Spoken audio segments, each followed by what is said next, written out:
Korang tahu tak dessert famous daripada Taiwan yang dipanggil IU Jelly? Cuma kali ni saya nak buat versi jelly teh macam yang KA pernah share hari tu. Jom kita start. Okey, mula-mula satukan 1 liter air dengan 1 uncang teh dan 25 gram serbuk ais jelly. Masak sampai merenih dan agak-agak serbuk jelly dah larut, boleh terus tutup api. Saya nak manis tapi tak nak rasa bersalah. So, saya letak sweetzer. Just pump je masuk adunan jelly dan kacau bagi sebati.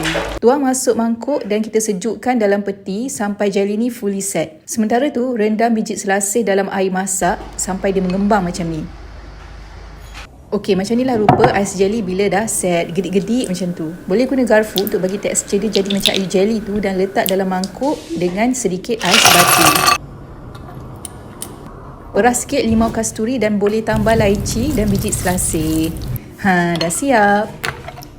Memang refreshing betul ais jelly teh ni tahu. Kalau buat time bulan puasa, lagilah layan. Korang kena try. Sedap.